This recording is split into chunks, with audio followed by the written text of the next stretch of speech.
آیہ کریمہ اللہ کی جانب سے اپنے حبیب سے خطاب ہے، اور وہ بھی پیار بھرا خطاب ہے، اعزازی خطاب ہے، نبی مکرم کی عظمت کا بیان ہے، نبی کے مقام اور منزلت کو اللہ بیان کر رہا ہے، اور ایسا مقام اور ایسی منزلت کی جس کا تعلق امت کے ساتھ بڑا گہرا ہے۔ لہذا آیت کا ترجمہ محسوس کیجئے گا۔ پروردگار عالم ارشاد فرما رہا ہے، فلا وربک، پس تمہارے رب کی قسم۔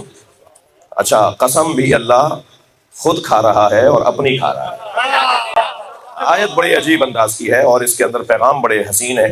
فلا وربک لا یؤمنون حتی یحکموک فیما شجر بینہم، بس تمہارے رب کی قسم، وہ مومن ہی نہیں ہو سکتا جو تمہیں اپنے تنازعات میں حکم نہ مانتا۔ صلوات ہدیہ کرتے ہیں سرکار کی ذات۔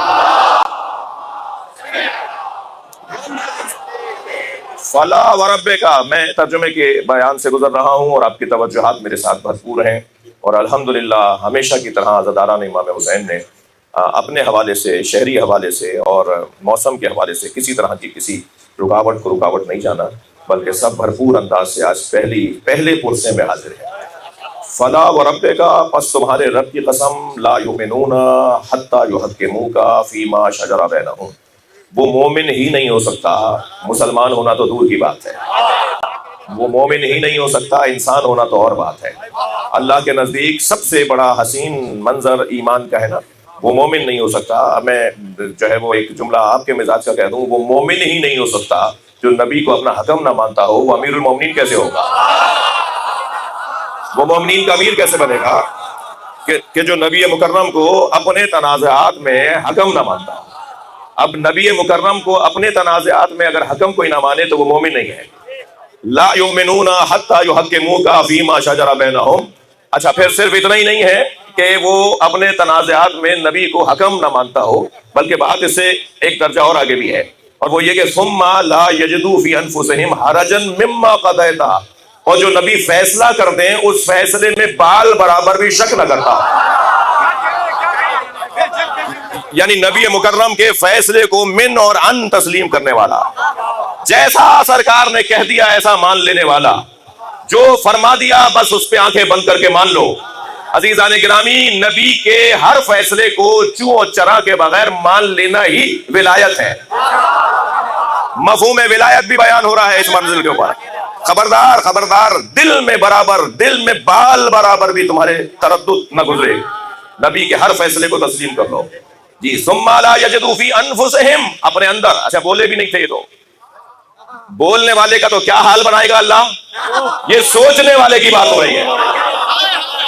ثم لا یجدوا فی انفسہم حرجا، جو، اور خبردار اپنے اندر اپنے دل میں، دماغ میں بال برابر بھی نبی کے فیصلے پہ تردد نہ کرو، اور جو ایسا کرے گا وہ مومن ہی نہیں ہے۔ صلوات پڑھ لیں ذرا نبی کی ذات پر۔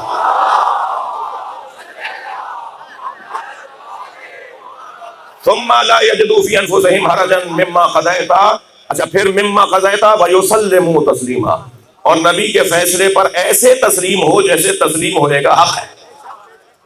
یہ جو یسلموا تسلیما ہے، اس کے اندر ایک علیحدہ حسن پایا جاتا ہے، جسے انشاءاللہ ممکن جب کبھی کوئی آپ کو حق بات کہنے پر روب میں لا رہا ہو، دبا رہا ہو، دھمکا رہا ہو، تو فوراً اپنے آپ کو سمجھایا کریں کہ یہ اس کا ارادہ ہے، اللہ کا بھی کوئی ارادہ ہے۔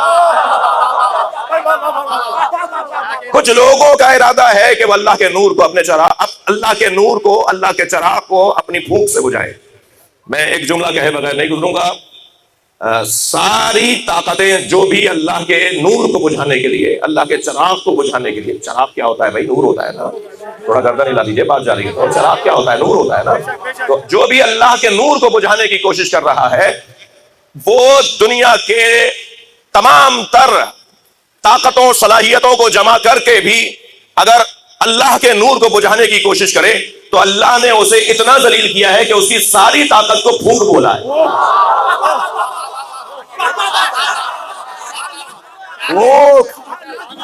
اس سے زیادہ اور تبرہ کسے کہتے ہیں؟ جتنی بھی طاقتیں اللہ کے نور کو بجھانے کے لیے استعمال میں آئیں گی، ان کی حیثیت پھونک سے زیادہ نہیں ہے،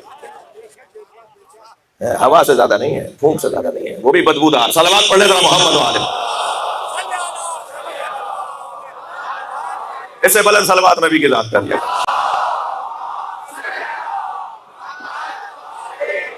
ہیں مجلس کا فلسفہ ہی یہ ہے کہ جتنی دیر تک مجلس ہوتی رہے گی، وہ نثر میں، مرثیے میں، سلام میں مجلس ہو رہی ہو یا نثر میں ہو رہی ہو، اتنی دیر تک ہم عصر مصطفیٰ میں پلٹ جاتے ہیں. 2 گھنٹے ہی رہے مجلس، مگر ہم 2 گھنٹے تک عصر رسول میں چلے جاتے ہیں ہم 1400 سال بعد والے، مگر ہم کچھ دیر کے لیے، اور ہم تو اس مجلس کی بات کر رہے ہیں، صبح سے رات تک آپ نہ جانے 10 مجلسیں کریں گے، تو ہر مجلس میں جب جا کر بیٹھتے ہیں تو ہم اتنی دیر کے لیے عصر رسول میں چلے جاتے ہیں.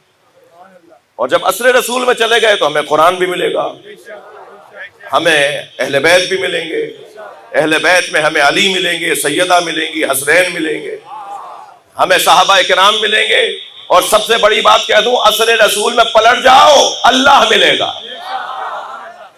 اس لیے کہ اللہ نے بھی جب اللہ سمجھانا چاہا تو اپنا شجرہ بیان کرتے ہوئے، اللہ کا شجرہ کیا ہے بھائی؟ معصوم فرماتے ہیں، نبی فرماتے ہیں، اللہ کا شجرہ سورہ توحید ہے.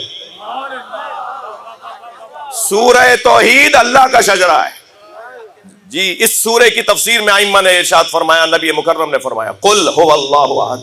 سورہ کہاں سے شروع ہو رہا ہے؟ قل سے نا، هو اللہ احد سے تو شروع نہیں ہو رہا.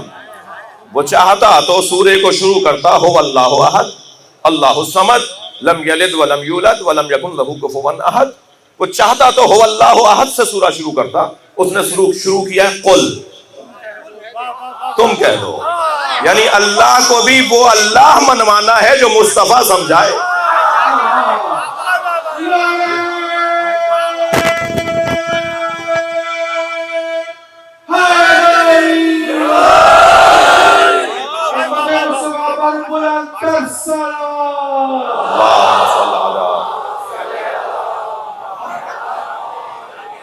تو اتنی دیر کے لیے ہم عصر رسول میں پلٹ آتے ہیں.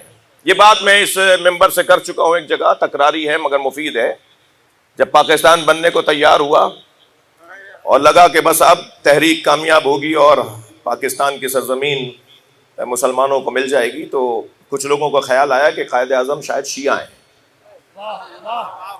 تو قائد اعظم کے پاس پہنچ گئے ایک وفد کی صورت میں کہ آپ شیعہ ہیں. تو قائد اعظم نے فوراً بے ساختہ فرمایا، میں عصر رسول کا مسلمان ہوں. تم پلٹو تو صحیح، وہاں کیا ملتا ہے ہم بتائیں گے. صلوات پڑھیں ذرا محمد و آل محمد.